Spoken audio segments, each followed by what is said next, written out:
from this tent city almost down the coast, and they knocked on the tent post of Van Horn, and they said, "Mr. Van Horn, what would it take for you to build your railway line 10 miles further down the side of Indian Arm to this wonderful bay that we've got, this wonderful harbour called we've started to call it Vancouver Harbour, English Bay as it's known." And Mr. Van Horn said, I don't think it was James Stewart by that time, it was the real Mr. Van Horn, said, "Well, you know, building railways is expensive, that's a good 10 miles extra, what will you give me in return?" And they took him down and they showed him all sorts of scrubland, and they said, "Well, you can have all that for the Canadian Pacific Railway Company, you can have all that land." Well, when I left, they were just selling off the last city lot for about £1 million. So Van Horn did the deal, and what a deal it was, because all that scragland is now residential property. The inlet, which when I first went to Vancouver was full of junk and old iron and logs and so on and so forth, is now the playground. It's got markets, it's got restaurants and so on. You take a little ferry to get to the island in the middle of what's known as False Creek. In other words, Van Horn was no dummy. He could look ahead and he saw what was coming. Yes, this community is going to grow. So what we'll do is let's take a big stake in it. And he did, and he made a fortune for his company. I think James Stewart made a fortune with that movie, even though it's old now, for whoever the movie makers were. Oh, so that's the west coast of Canada for you, and we can talk a little bit more about that at some stage, I suppose. But for the moment, I think let's try the last of the things that I put up this morning, and it's called Shasta Trinity. I have no idea what this one's about.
Oh, that was rather sweet, but not the lively jigs of the other tracks. They were, let me use the lingo, the other tracks that I've played this morning. And I'd like to think that I there's one called Pink Sunrise here, and I might play that next, because I lived for a number of years when I was in Vancouver, in North Vancouver, in fact, and I had a lovely house in 3 acres of land on the Seymour River, and it was a little community in itself. There were about perhaps 15 or 20 families up to what was a watershed, and down out of the mountains came the pristine pure water and flowed past the bottom of my garden. And my daughter had a wonderfung time because there was a swimming pool on the opposite side. We had a Great Dane who adored her and took her. She hung onto his neck, and over she went, and flashed around happily in this pool, and her friends and this wonderful Great Dane named Gar would go backwards and forwards and take each one of them individually over the river, because it was fairly fast flowing. And they would hang onto his neck, and he would take them over, and they would splash around in this swimming pool, rock pool, and then he would bring them back one at a time, and they had a wonderful time. But it was also a salmon breeding river, Springhead Steel salmon breeding river. And we could go down and watch the salmon actually laying their eggs. It's quite remarkable how they would make a little nest in the bed of the river. And they would make their way up against a stream to wherever they'd actually... they came back after travelling thousands and thousands of miles. They came back exactly where they were born. And quite remarkable, but quite spectacular too. And in the interior of British Columbia, on a couple of occasions, I watched where the salmon would leap, where the river, the mighty Fraser River, and it is a mighty river, my goodness me, I mean, it's about 3 times the size of the Thames, and it flows down through British Columbia on into the United States, into Washington State. But in places, it went through narrow gorges, and the salmon would leap up. Huge leaps. We're talking about a 30 or 40 foot drop in the river, and the salmon would just leap up. And the native Indians had fishing rights all year round. Most people can't fish for salmon at certain times of the year to make sure they don't deplete the stocks by taking basically pregnant fish. But the North American Indians, First Nation they call them now, have the right to do so because it basically the government argues it's their country, and you can see them with a sort of a pole with a hook on, and as the salmon try to jump up and master the leap from the river at the base to the river up top, so the Indians hook them in these little sticks and flip them onto the shore, and one really feels quite sorry for the salmon because they've come all that way. They almost get home, and they take on a mighty obstacle, a mighty leap, only to be nabbed by an Indian who flips him ashore, and he's a tasty dinner for somebody. So the plight of the salmon, or the route of the salmon, is a beauty to behold. But I must say that they are plentiful, and the Indians, the native Indians, First Nation, call their parties potlatches, and they would have at various times in the summer down on the beach a potlatch in which they invited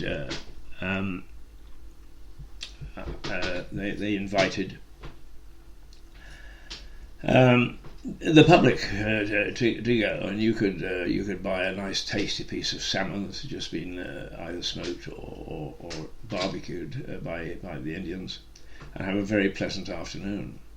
I was very lucky because my house was next to a piece of land, an Indian reservation land, owned by I think it was by the Squamish tribe, and which they had no plans to develop.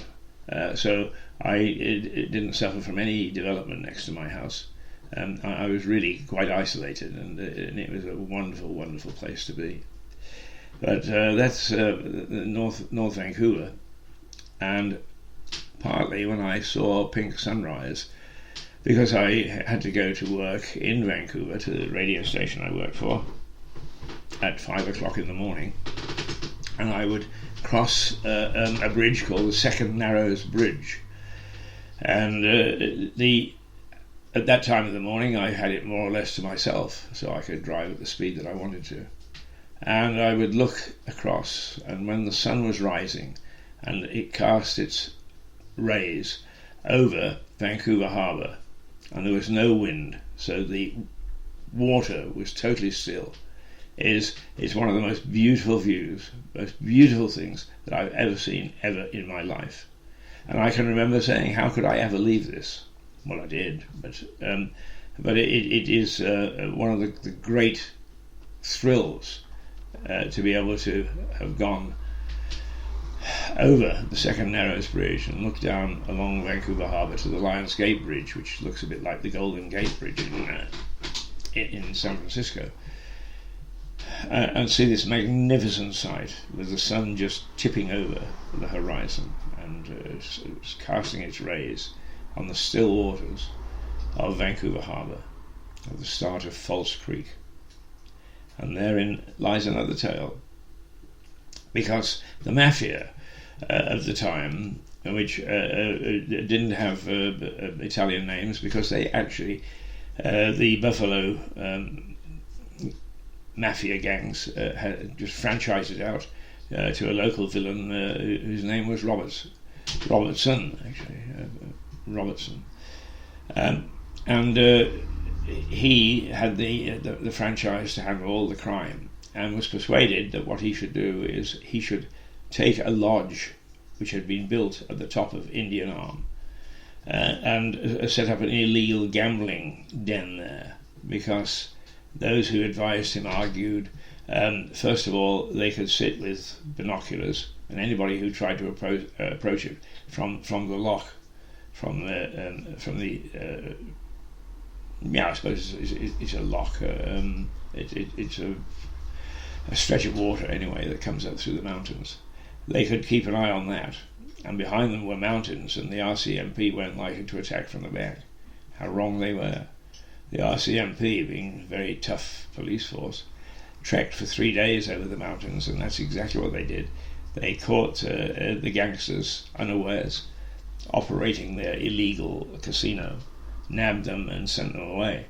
And Bill was one of them, and there was hell to pay when he got out.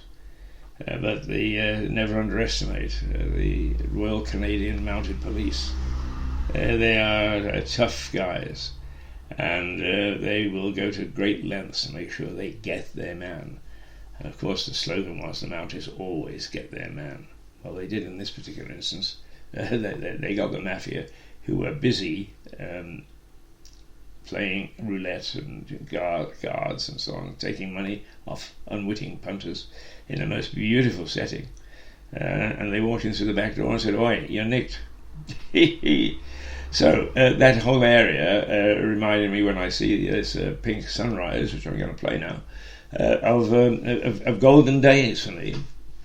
Days in which I will remember the sun coming over the horizon and lighting up Vancouver Harbour, of Indian Arm and Wigwam Inn at the top, where the illegal gambling enterprise failed, of going across Juan de Fuca Strait and being shipwrecked before arriving in Maple Bay on Vancouver Island and going down to Victoria, one of the most beautiful cities in the world, one that you would love going to visit. And I'm sure that once lockdown is over, people will. Never mind, pink sunrise for the moment and see what it's all about.